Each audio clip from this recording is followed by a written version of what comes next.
The first interview is the interview you see through most of the film. We did many interviews, but he really hit it out of the ballpark in the first interview. It was like a 5-hour interview, and he was totally at ease. I think he's someone who is very practiced at being at ease and can talk to anybody, and there's a certain inner elegance to him, a simplicity that I found really striking.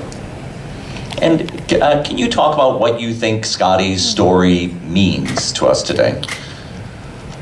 You know, we live in a very different world, and as I began to kind of unfold his story with him, it became increasingly significant and meaningful for me to show that gay and lesbian people stand on the shoulders of many, many people who came before us, who didn't live in such accepting times. And I think that really is what Scotty's story means. He was someone who helped people live authentic lives in a very, very brutal time, in a place that was an extraordinary place where the stakes were very high. And I think it's very easy to forget that only a few years ago there was no conception really that gay marriage would be a reality. Homophobia still is among us, but it's much less, certainly in big cities.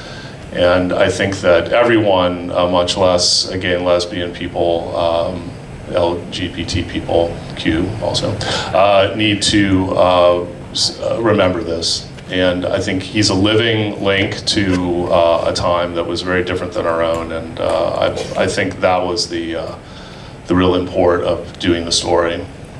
Now, maybe some people in the audience have read Scotty's book, probably a lot haven't. Can you talk about what was the difference between Scotty's telling of his own story in his book and the way you present his life? You know, the book is as told too. The information in the book was riveting for a lot of people. It was an international bestseller when it came out. I think hearing it from his own mouth is very interesting and significant. What's not in the book, and I didn't know when I embarked upon the film, was that so many people were still alive from that period who knew him. That's just not mentioned in the book. And he kept on introducing me to the people who were around in the 40s and 50s and in some cases the 60s, many of whom were not included in the film. You know, there's a lot of disbelief still, and that corroboration I think was really significant, and also from a filmmaking perspective to be able to corroborate. You see it with your own eyes, and the evidence is overwhelming. With Google, you can find a lot. I could corroborate things that he was telling me in real time, actually, by picking up on subtle details in his stories that were unknowable to anyone, certainly someone who doesn't have a smartphone and doesn't know what Google is, and I don't think has a library card either. So. Let's bring up the house lights, and if you have questions, raise your hand, and we can bring a microphone to you. I see a hand way up in the back. Is that a hand? Yes, I think a microphone is coming to you. Let's stand up so we can see you, please. Hi, yeah, your movie really made the book seem a lot more credible, because the book was filled with like all these errors in terms of, you know, movie star identifications and pictures and just basic stuff. So right then and there, you know, I was a little dubious. And also the fact that there were very few pictures. There were like maybe 2 pictures of him in the entire book. Was there a reason why these pictures that you got were not used? In the book? In the book. They hadn't been discovered. He hadn't kept the pictures readily at hand. I don't think they were meaningful to him in a certain way. He's not though a hoarder, he's not a sentimentalist, and it's odd. You know, he like doesn't want to throw anything away, but he doesn't really want to find it and look at it again either. So him being evicted from one of his storage units was a huge break for a documentarian, because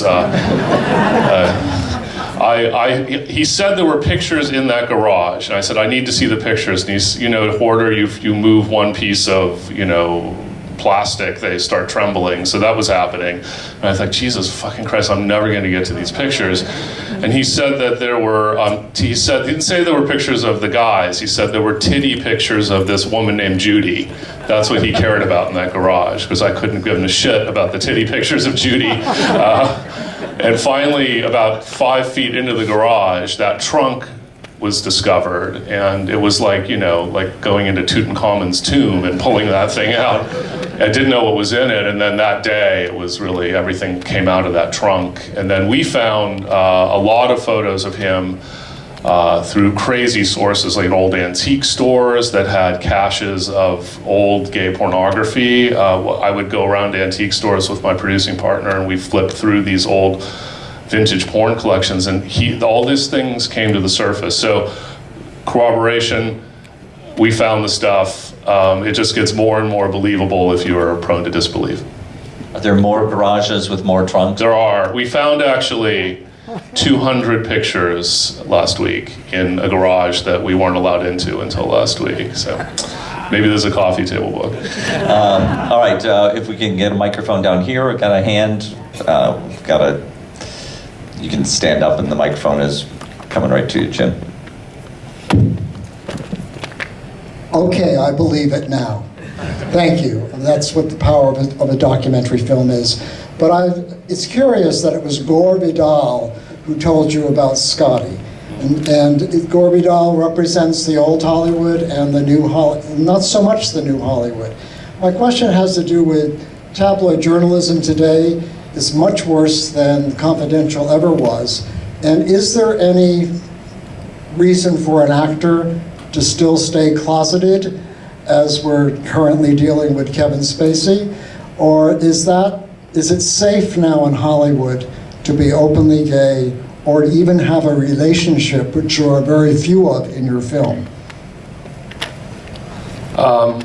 Depends on the actor, probably, be my best answer to that. Probably not safe for a lot of big movie stars, which I think's unfortunate. This is a subject for a sociologist, not myself probably, but my feeling is that we're still at a place where movies were very commercial business, depend upon the sexual fantasies of certain demographics, lusting after hot guys or, you know, beautiful women. And there's a fear that they won't be able to make that journey from lusting after the pretty guy or the pretty girl, and then realizing that maybe their sexuality doesn't lead to them desiring you back. Could be the problem. I really don't know though. But the movie is meant to incite questions and arguments and conversation, and which is why I'm so happy it's a theatrical film and will be released theatrically, because I think all of us coming together to watch it and then talk about it over coffee or dinner after is really the whole point. All right, I see a hand up and back, and do we have a microphone on that side? Here, it's coming right to you.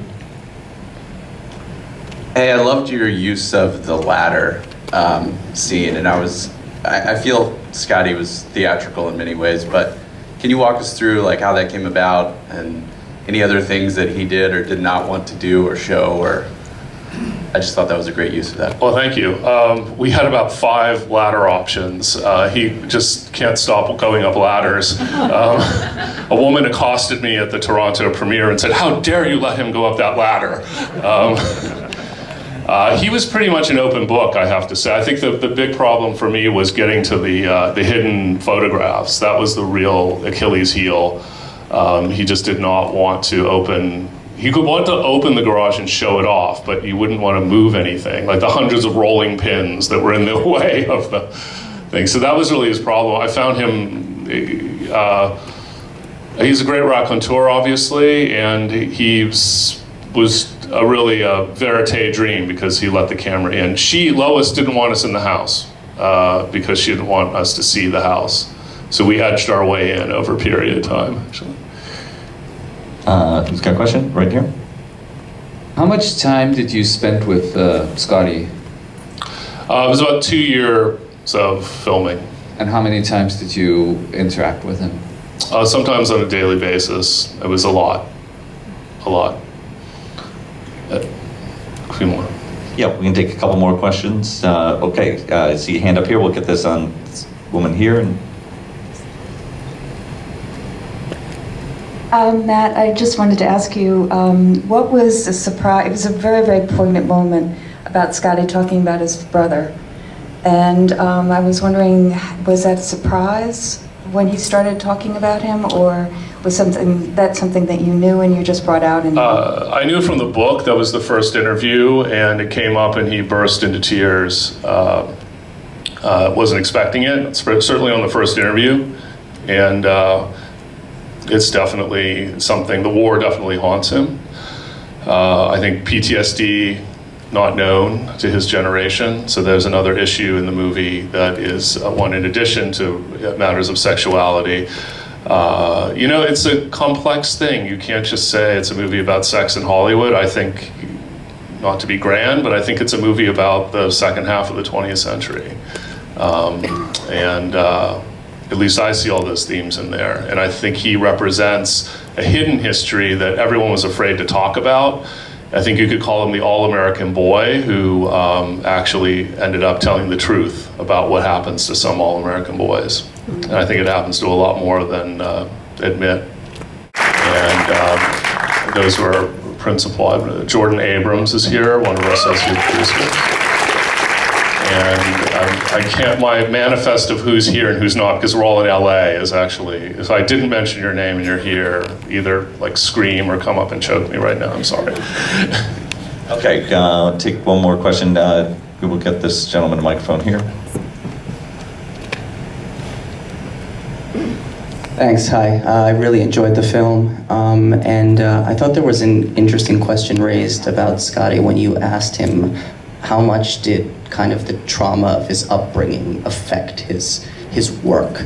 And there's only a small moment of that in the film, but it seems to me that that darker material could have comprised a very different movie where it goes in a completely different direction. And I'm just curious about your personal thoughts on that. Well, yeah, I mean, you make decisions when you're making a film. I think I wanted the movie to come from Scotty, and Scotty doesn't talk about that stuff. I mean, me drawing him out on that is the most he's ever said about it, I can promise you. Like the scene with he and his wife Lois where they're talking about, the line you'll remember is, "You could have been a hooker, I didn't care." I can promise you that's the only time they ever had that conversation, and probably the only time they will. So the movie's on Scotty, and the camera's on Scotty, and so to do a movie that you're referencing, which you could do, you would have to have a lot of other people that aren't Scotty talking about Scotty and supposing things about Scotty, which would be very interesting. Kinsey studied him, he's a compelling person to study and to extrapolate from, but I want the audience to do that rather than the film.